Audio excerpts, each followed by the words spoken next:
The Apostate by Jack London. Now I wake me up to work. I pray the Lord that I may not shirk. If I die before the night, I pray the Lord my work's all right. Amen. If you don't get up, Johnny, I won't give you a bite to eat. The threat had no effect on the boy. He clung stubbornly to sleep, fighting for its oblivion, as the dreamer fights for his dream. The boy's hands loosely clenched themselves, and he made feeble, spasmodic blows at the air. These blows were intended for his mother, but she betrayed practiced familiarity in avoiding them as she shook him roughly by his shoulder. "Let me alone!" It was a cry that began, muffled in the deep set of sleep, that swiftly rushed upward, like a wail, into passionate belligerence, and that died away and sank down into an inarticulate whine.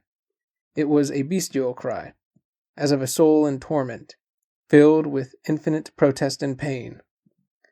But she did not mind. She was a sad-eyed, tire-faced woman, and she had grown used to this task, which she repeated every day of her life. She got a grip on the bedclothes and tried to strip them down, but the boy, ceasing his punching, clung to them desperately. In a huddle at the foot of the bed, he remained covered. When she tried dragging the bedding to the floor, the boy opposed her. She braced herself. Hers was superior weight, and the boy and bedding gave, the former instinctively following the latter in order to shelter against the chill of the room that bit into his body. As he toppled on the edge of the bed, it seemed that he must fall head first to the floor. But consciousness fluttered up in him. He righted himself and for a moment perilously balanced. Then he struck the floor on his feet. On the instant his mother seized him by his shoulders and shook him. Again his fist struck out, this time with more force and directness. At the same time his eyes opened. She released him. He was awake. "All right," he mumbled. She caught up the lamp and hurried out, leaving him in darkness. "You'll be docked," she warned back at him. He did not mind the darkness. When he had got into his clothes, he went out into the kitchen. His tread was very heavy for so thin and light a boy. His legs dragged with their own weight, which seemed unreasonable because they were such skinny legs. He drew a broken-bottomed chair to the table. "Johnny!" his mother called sharply. He arose as sharply from the chair, and without a word went to the sink. It was a greasy, filthy sink. A smell came up from the outlet. He took no notice of it. That a sink should smell was to him part of the natural order, just as it was a part of the natural order that the soap should be grimy dish water, and hard to lather. Nor did he try hard to make it lather. Several splashes of the cold water from the running faucet completed the function. He did not wash his teeth. For that matter, he had never seen a toothbrush. Nor did he know that there existed beings in this world who were guilty of so great a foolishness as tooth-washing. She was holding a broken lid on the pot as she poured 2 cups of coffee. He made no remark, for this was a standing quarrel between them, and the one thing upon which his mother was hard as adamant. Once a day it was compulsory that he should wash his face. He dried himself on a greasy towel, damp and dirty and ragged, that left his face covered with shreds of lint. "I wish we didn't live so far away," she said as she sat down. "I try to do the best I can, you know that, but $1 on the rent is such a saving, and we've more room here, you know that." He scarcely followed her. He had heard it all before many times. The range of her thought was limited, and she was ever hearkening back to the hardship worked upon them by living so far from the mills. $1 means more grub," he remarked sensuously. "I'd sooner do the walking and get the grub." He ate hurriedly, half chewing the bread and washing the unmasticated chunks down with coffee. The hot and muddy liquid went by the name of coffee. Johnny thought it was coffee, and excellent coffee at that. That was one of the few of life's illusions that remained to him. He had never drunk real coffee in his life. In addition to the bread, there was a small piece of cold pork. His mother refilled his cup with coffee. As he was finishing the bread, he began to watch if more was forthcoming. She intercepted his questioning glance. "Now, don't be hoggish, Johnny," was her comment. "You've had your share. Your brothers and sisters are smaller than you." He did not answer the rebuke. He was not much of a talker. Also, he ceased his hungry glancing for more. He was uncomplaining, with a patience that was as terrible as the school in which it had been learned. He finished his coffee, wiped his mouth on the back of his hand, and started to rise. "Wait a second," she said hastily. "I guess the loaf-kin can stand you another slice, a thin un." There was Legerdemain in her actions. With all the seeming of cutting a slice from the loaf for him, she put a loaf and slice back in the bread box, and conveyed to him one of her own 2 slices. She believed she had deceived him, but he had noted her sleight of hand. Nevertheless, he took the bread shamelessly. He had a philosophy that his mother, what of her chronic sickliness, was not much of an eater anyway. She saw that he was chewing the bread dry, and reached over and emptied her coffee cup into his. "Don't set good somehow on my stomach this morning," she explained. A distant whistle, prolonged and shrieking, brought both of them to their feet. She glanced at the tin alarm clock on the shelf. The hands stood at 5:30. The rest of the factory world was just arousing from sleep. She drew on a shawl about her shoulders, and on her head put a dingy hat, shapeless and ancient. "We've got to run," she said, turning the wick of the lamp and blowing down the chimney. They groped their way out and down the stairs. It was clear and cold, and Johnny shivered at the first contact with the outside air. The stars had not yet begun to pale in the sky, and the city lay in blackness. But both Johnny and his mother shuffled their feet as they walked. There was no ambition in the leg muscles to swing the feet clear off the ground. After 15 silent minutes, his mother turned off to the right. "Don't be late," was her final warning from out of the dark that was swallowing her up. He made no response, steadily keeping on his way. In the factory quarter, doors were opening everywhere, and he was soon one of a multitude that pressed onward through the dark. As he entered the factory gate, the whistle blew again. He glanced at the east. Across a ragged skyline of housetops, a pale light was beginning to creep. This much he saw of the day as he turned his back upon it and joined his work gang. He took his place in one of many long rows of machines. Before him, above a bin filled with small bobbins, were large bobbins, revolving rapidly. Upon these he wound the jute twine of the small bobbins. The work was simple. All that was required was celerity. The small bobbins were emptied so rapidly, and there were so many large bobbins that did the emptying, that there were no idle moments. He worked mechanically. When a small bobbin ran out, he used his left hand for a brake, stopping the large bobbin, and at the same time, with the thumb and forefinger, catching a flying end of twine. Also, at the same time, with his right hand, he caught up the loose twine end and of a small bobbin. These various acts with both hands were performed simultaneously and swiftly. Then there would come a flash of his hands as he looped the weaver's knot and released the bobbin. There was nothing difficult about weaver's knots. He once boasted he could tie them in his sleep, and for that matter he sometimes did, toiling centuries long into a single night, at tying an endless succession of weaver's knots. Some of the boys shirked, wasting time and machinery by not replacing the small bobbins when they ran out. And there was an overseer to prevent this.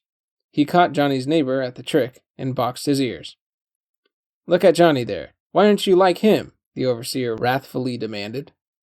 Johnny's bobbins were running full blast, but he did not thrill at the indirect praise. There had been a time, but that was long ago, very long ago. His apathetic face was expressionless as he listened to himself being held up as a shining example. He was the perfect worker. He knew that. He had been told so, often. It was commonplace, and besides, it didn't seem to mean anything to him anymore. From the perfect worker, he had evolved into the perfect machine. When his work went wrong, it was with him as with the machine, due to faulty material. It would have been as possible for a perfect nail die to cut imperfect nails as for him to make a mistake. Machinery had almost been bred into him, and at any rate he had been brought up on it. 12 years before, there had been a small flutter of excitement in the loom room of this very mill. Johnny's mother had fainted. They stretched her out on the floor in the midst of the shrieking machines. A couple of elderly women were called from their looms. The foreman desisted. and in a few minutes there was one more soul in the loom room that had entered by the doors. It was Johnny, born with the pounding, crashing roar of the looms in his ears, drawing with his first breath the warm, moist air that was thick with flying lint. He had coughed that first day in order to rid his lungs of the lint, and for some reason he had coughed ever since. The boy alongside of Johnny whimpered and sniffed. The boy's face was convulsed with hatred for the overseer who kept a threatening eye on him from a distance, but every bobbin was running full. The boy yelled terrible oaths into the whirling bobbins before him, but the sound did not carry half a dozen feet, the roaring of the room holding it in and containing it like a wall. Of all this Johnny took no notice. He had a way of accepting things. Besides, things grow monotonous by repetition, and this particular happening he had witnessed many times. It seemed to him as useless to oppose the overseer as to defy the will of a machine. Machines were made to go in certain ways and to perform certain tasks. It was the same with the overseer. But at 11 o'clock, there was excitement in the room. In an apparently occult way, the excitement instantly permeated everywhere. The one-legged boy who worked on the other side of Johnny bobbed swiftly across the floor to a bin truck that stood empty. Into this he dived out of sight, crutch and all. The superintendent of the mill was coming along, accompanied by a young man. He was well dressed and wore a starched shirt, a gentleman, in Johnny's classification of men, and also the inspector. He looked sharply at the boys as he passed along. Sometimes he stopped and asked questions. When he did so, he was compelled to shout at the top of his lungs, at which moments his face was ludicrously contorted with the strain of making himself heard. His quick eye noted the empty machine alongside of Johnny's, but he said nothing. Johnny also caught his eye, and he stopped abruptly. He caught Johnny by the arm to draw him back a step from the machine, but with an exclamation of surprise he released his arm. "Pretty skinny," the superintendent laughed anxiously. "Pipe stems," was the answer. "Look at those legs. The boy's got the rickets and incipient, but he's got it.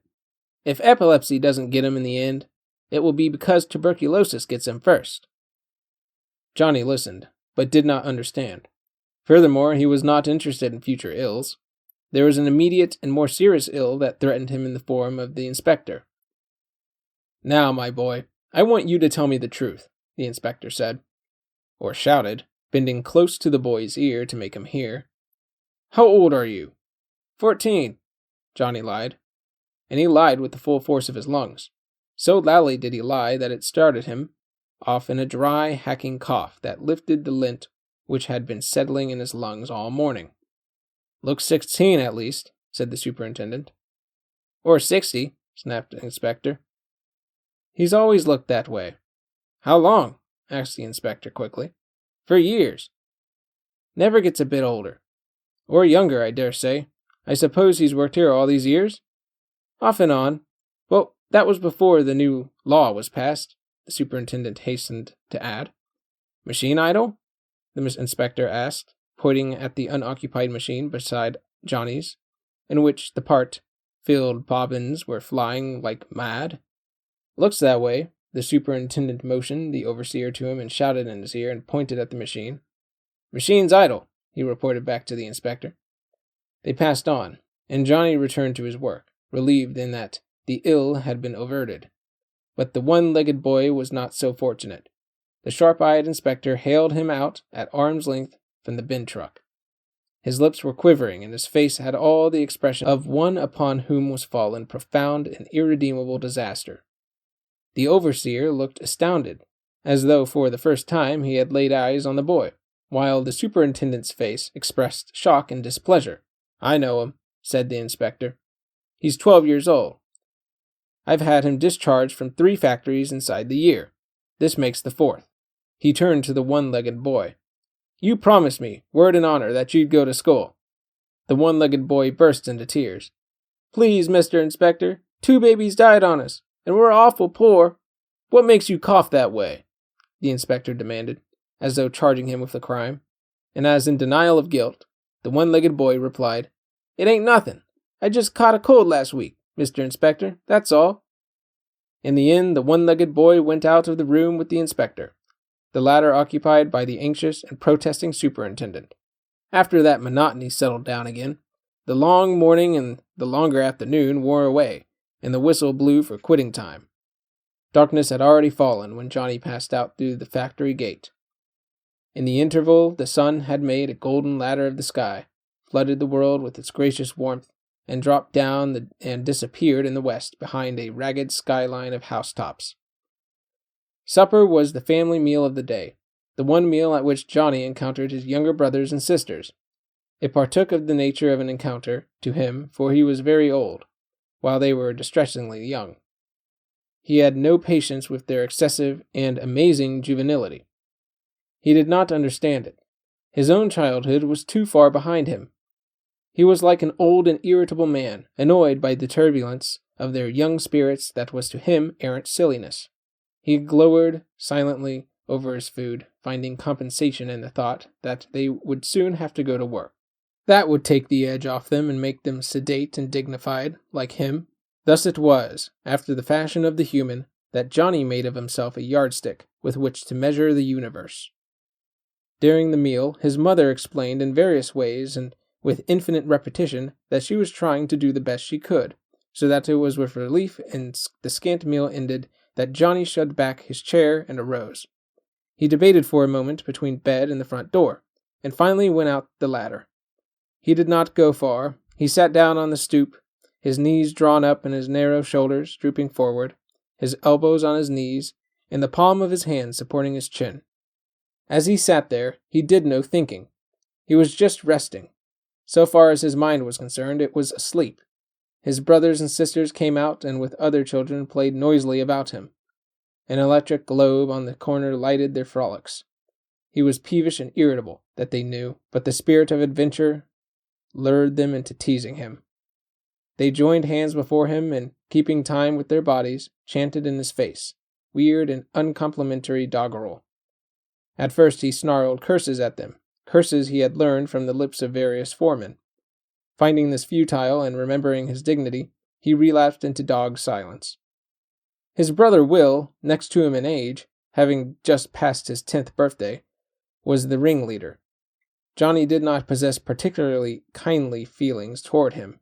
His life had early been embittered by continual giving over and giving way to Will. He had a definite feeling that Will was greatly in his debt, and was ungrateful about it. In his own playtime, far back in the dim past, he had been robbed of a large part of that playtime by being compelled to take care of Will. Will was a baby then, and then, as now, their mother had spent her days in the mills. To Johnny had fallen the part of the little father and the little mother as well. Will seemed to show the benefit of the giving over and giving away. He was well built, fairly rugged, as tall as his elder brother, and even heavier. It was as though the lifeblood of the one had been diverted into the other's veins, and in spirit it was the same. Johnny was jaded, worn out, without resilience, while his younger brother seemed bursting and spilling over with exuberance.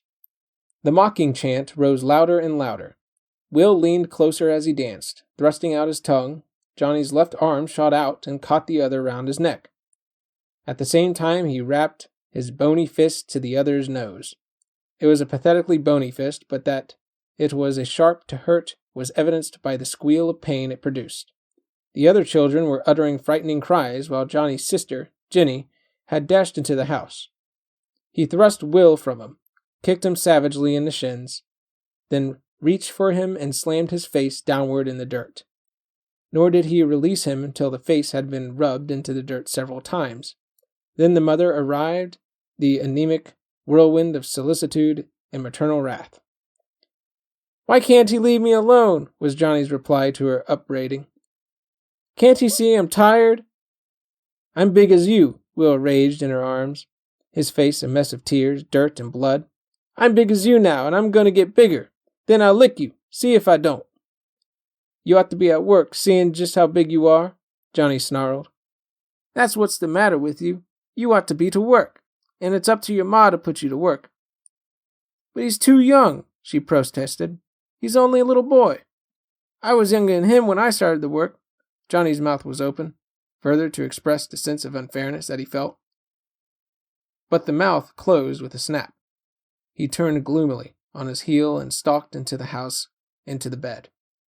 The door of his room was open to let in warmth from the kitchen.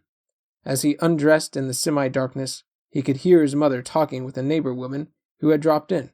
His mother was crying, and her speech was punctuated with spiritless sniffles. "I can't make out what's getting into Johnny," he could hear her say. "He didn't used to be this way. He was a patient little angel.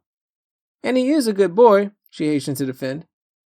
"He's worked faithful, and he did go to work too young, but it wasn't my fault. I do the best I can, I'm sure." Prolonged sniffling from the kitchen, and Johnny murmured to himself as the eyelids closed down, "You bet your life I worked faithful." The next morning he was torn bodily from his mother from the grip of sleep. Then came the meager breakfast, the tramp through the dark, and the pale glimpse of day across the housetops as he turned his back on it and went through the factory gate. It was another day, of all the days, and all the days were alike. And yet there had been variety in his life, at the times he changed from one job to another or when he was taken sick. When he was 6, he was little mother and father to Will and the other children still younger. At 7, he went into the mills, winding bobbins. When he was 8, he got to work in another mill. His new job was marvelously easy. All he had to do was to sit down with a little stick in his hand and guide a stream of cloth that flowed past him. This stream of cloth came out of the maw of a machine, passed over a hot roller, and went on its way elsewhere. But he sat always in one place, beyond the reach of daylight, a gas jet flaring over him, himself part of the mechanism. He was very happy at that job, in spite of the moist heat, for he was still young and in possession of dreams and illusions. And wonderful dreams he dreamed as he watched the steaming cloth streaming endlessly by. But there was no exercise about the work, no call upon his mind, and he dreamed less and less, while his mind grew torpid and drowsy. Nevertheless, he earned $2 a week, and $2 represented the difference between acute starvation and chronic underfeeding. But when he was 9, he lost his job. Measles was the cause of it. After he recovered, he got to work in a glass factory. The pay was better, and the work demanded skill. It was piecework, and the more skillful he was, the better wages he earned. Here was incentive, and under this incentive he developed into a remarkable worker. It was simple work, the tying of glass stoppers into small bottles. At his waist he carried a bundle of twine. He held the bottles between his knees so that he might work with both hands. Thus, in a sitting position and bending over his own knees, his narrow shoulders grew humped, and his chest was contracted for 10 hours each day. This was not good for the lungs, but he tied 300 dozen bottles a day. The superintendent was very proud of him, and brought visitors to look at him. In 10 hours, 300 dozen bottles passed through his hands. This meant that he had attained machine-like perfection. All waste movements were eliminated. Every motion of his thin arms, every movement of a muscle in the thin fingers was swift and accurate. He worked at high tension, and the result was that he grew nervous. At night, his muscles twitched in his sleep, and in the daytime he could not relax and rest. He remained keyed up, and his muscles continued to twitch. Also, he grew sallow, and his lint cough grew worse. Then pneumonia laid hold of the feeble lungs within the contracted chest, and he lost his job in the glass works.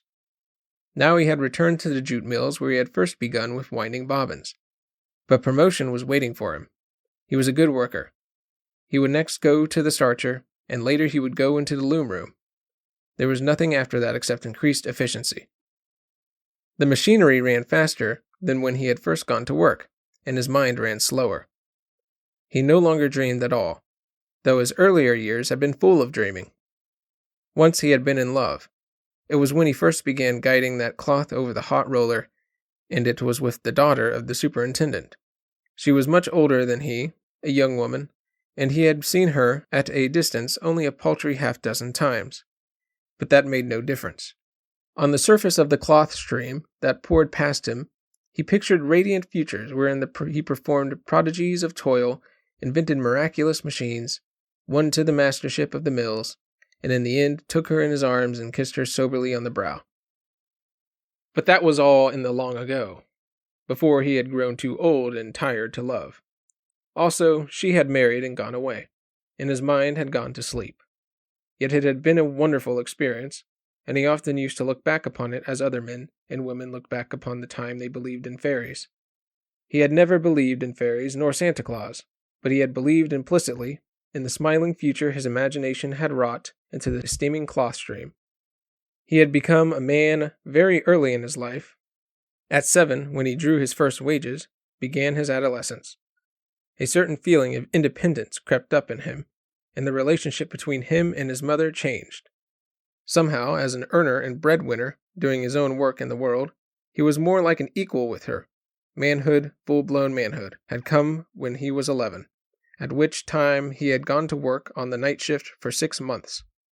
No child works on the night shift and remains a child. There had been several great events in his life. One of these had been when his mother brought some California prunes. 2 others had been the 2 times when she cooked custard. Those had been events.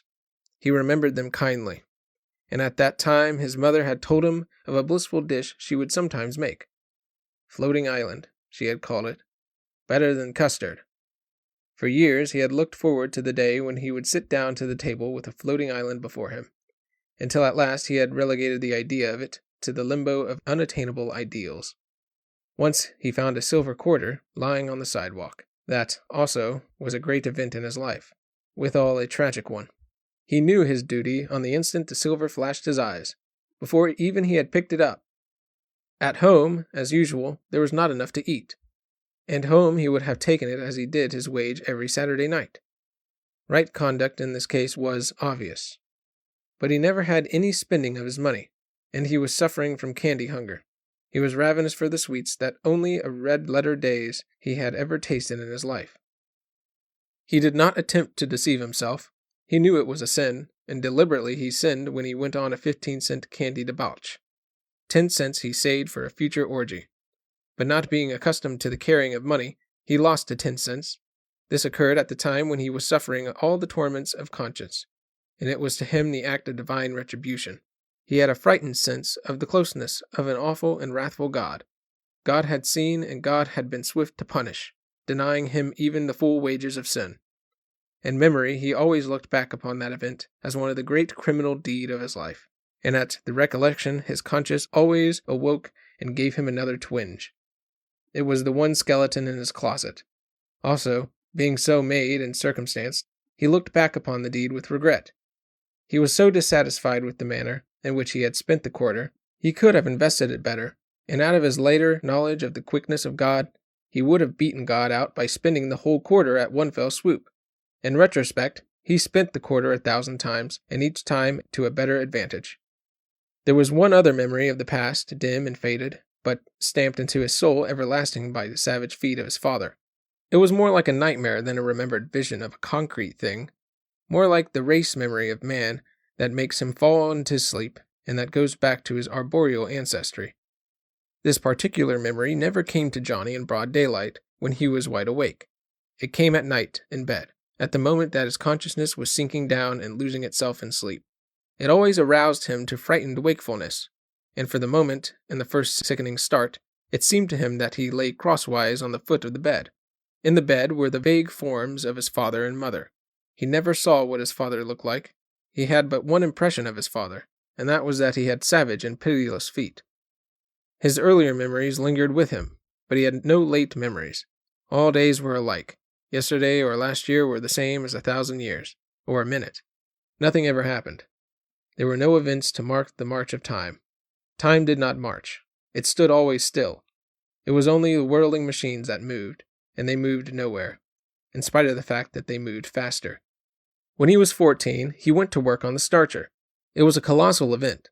Something had at last happened that could be remembered beyond a night's sleep or a week's payday. It marked an era.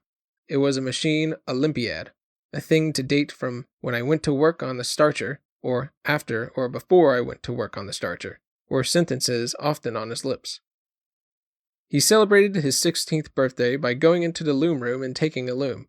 Here was an incentive again, for it was piecework, and he excelled because the clay of him had been molded by the mills into the perfect machine. At the end of 3 months, he was running 2 looms and, later, 3 and 4.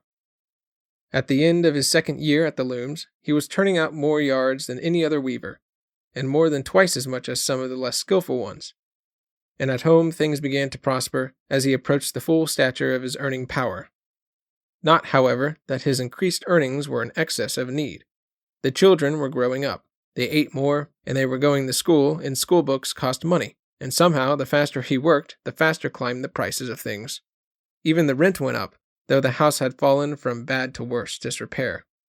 He had grown taller, but with his increased height he seemed leaner than ever. Also, he was more nervous. With the nervousness increased his peevishness and irritability. The children had learned by many bitter lessons to fight shy of him.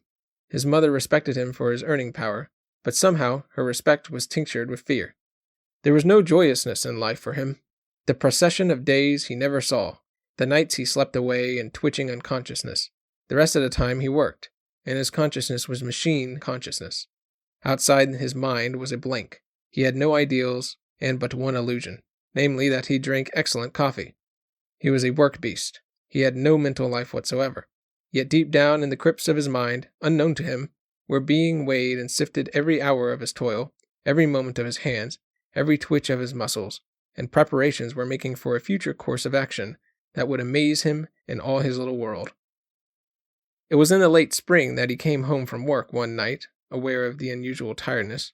There was a keen expectancy in the air as he sat down to the table, but he did not notice. He went through the meal in moody silence, mechanically eating what was before him.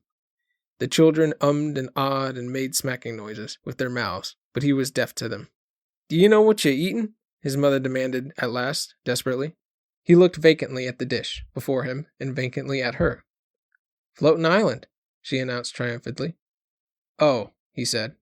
"Floating island," the children chorused loudly. "Oh," he said. And after 2 or 3 mouthfuls, he added, "I guess I ain't that hungry tonight." He dropped the spoon, shoved back his chair, and arose wearily from the table. I guess I'll go to bed." His feet dragged more heavily than usual as he crossed the kitchen floor. Undressing was a Titan's task, a monstrous futility, and he wept weakly as he crawled into bed, one shoe still on. He was aware of a rising, swelling something inside his head that made his brain thick and fuzzy. His lean fingers felt as big as his wrist, while in the ends of them was a remoteness of sensation vague and fuzzy like his brain.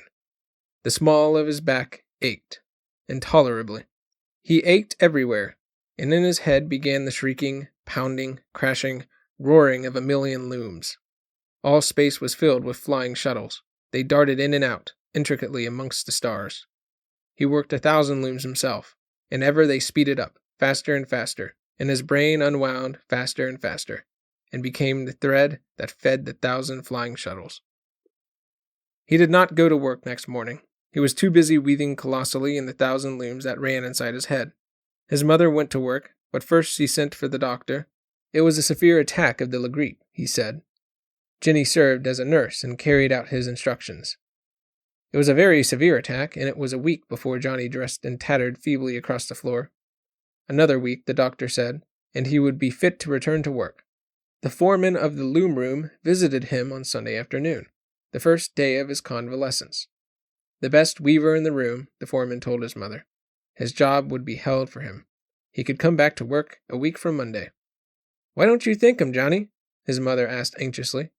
"He's been that sick, he ain't himself yet," she explained apologetically to the visitor. Johnny sat hunched up and gazing steadfastly at the floor. He sat in the same position, long after the foreman had gone. It was warm outdoors, and he sat on the stoop in the afternoon. Sometimes his lips moved. He seemed lost in endless calculations. Next morning, after the day grew warm, he took his seat on the stoop. He had pencil and paper this time, with which to continue his calculations, and he calculated painfully and amazingly. "What comes after millions?" he asked at noon, when Will came home from school. "And how do you work 'em?" That afternoon finished his task. Each day, without paper and pencil, he returned to the stoop. He was greatly absorbed in the one tree that grew across the street. He studied it for hours at a time, and was unusually interested when the wind swayed its branches and fluttered its leaves. Throughout the week, he seemed lost in a great communion with himself. On Sunday, sitting on the stoop, he laughed aloud several times to the perturbation of his mother, who had not heard him laugh in years. Next morning, in the early darkness, she came to his bed to rouse him. He had his fill of sleep all week, and awoke easily. He made no struggle, nor did he attempt to hold on to the bedding when she stripped it from him. He lay quietly and spoke quietly. "It ain't no use, Ma. You'll be late," she said, under the impression that he was still stupid with sleep. "I'm awake, Ma, and I tell you, it ain't no use. You might as well let me alone. I ain't gonna get up." "But you'll lose your job," she cried. "I ain't gonna get up," he repeated in a strange, passionless voice. She did not go to work herself that morning. This was sickness beyond any sickness she had ever known. Fever and delirium she could understand, but this was insanity. She pulled the bedding up over him and sent Ginny for the doctor. When that person arrived, Johnny was sleeping gently, and gently he awoke and allowed his pulse to be taken. "Nothing the matter with him," the doctor reported. "Badly debilitated, that's all. Not much meat on his bones." "He's always been that way," his mother volunteered. "Now, go away, Ma, and let me finish my snooze." Johnny spoke sweetly and placidly he rolled over on his side and went to sleep. At 10 o'clock he awoke and dressed himself. He walked out into the kitchen, where he found his mother with a frightened expression on her face. "I'm going away, Ma," he announced, "and I just want to say goodbye." She threw her apron over her head and sat down suddenly and wept. He waited patiently. "I might have known it," she was sobbing. "Where?" she finally asked, removing the apron from her head and gazing up at him with a stricken face in which there was little curiosity. "I don't know, anywhere." As he spoke, the tree across the street appeared with dazzling brightness on his inner vision. It seemed to lurk just under his eyelids, and he could see it whenever he wished. "And your job?" she quavered. "I ain't never gonna work again." "My God, Johnny!" she wailed.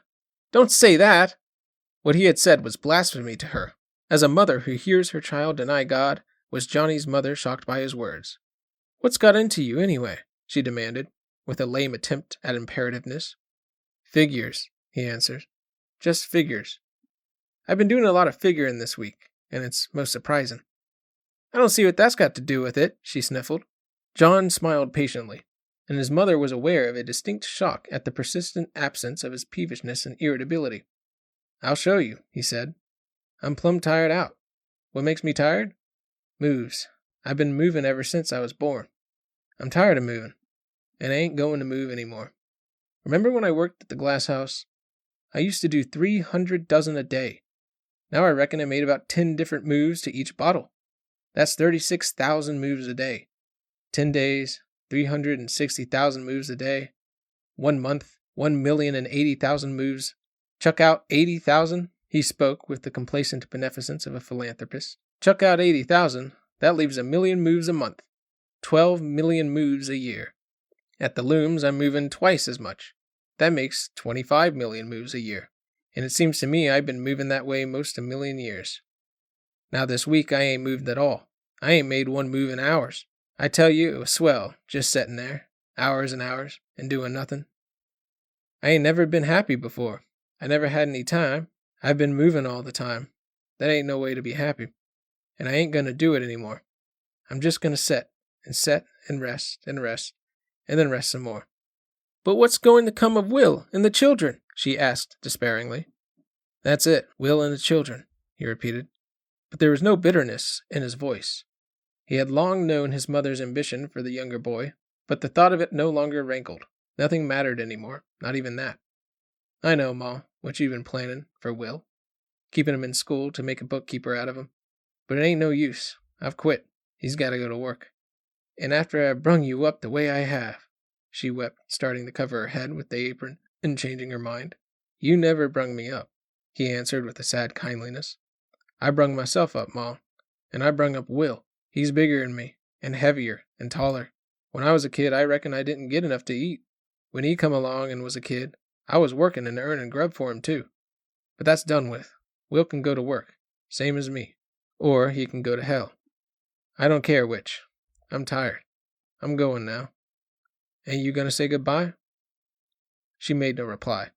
The apron had gone over her head again, and she was crying. He paused for a moment in the doorway. "I'm sure I done the best I knew how," she was sobbing. He passed out of the house and down the street. A wan delight came into his face at the sight of the lone tree. "Just ain't gonna do nothing," he said to himself, half aloud, in a crooning tone. He glanced wistfully up at the sky, but the bright sun dazzled and blinded him. It was a long walk he took, and he did not walk fast. It took him past a jute mill. The muffled roar of the loom room came to his ears, and he smiled. It was a gentle, placid smile. He hated no one, not even the pounding, shrieking machines. There was no bitterness in him, nothing but an inordinate hunger for rest. The houses and factories thinned out, and the open spaces increased as he approached the country. At last the city was behind him, and he was walking down a leafy lane beside the railroad track. He did not walk like a man. He did not look like a man. He was a travesty of a human. It was a twisted and stunted and nameless piece of life that shambled like a sickly ape, arms loosely hanging, stoop-shouldered, narrow-chested, grotesque and terrible. He passed by a small railroad station and lay down in the grass under a tree. All afternoon he lay there. Sometimes he dozed, with the muscles that twitched in his sleep. When he awoke, he lay without movement, watching the birds or looking up at the sky through the branches of the tree above him. Once or twice he laughed aloud, but without relevance to anything he had seen or felt. After twilight had gone, in the first darkness of the night, a freight train rumbled into the station. When the engine was switching cars onto the sidetrack, Johnny crept along the side of the train. He pulled open the side door of an empty boxcar and awkwardly and laboriously climbed in. He closed the door. The engine whistled. Johnny was lying down, and in the darkness, he smiled.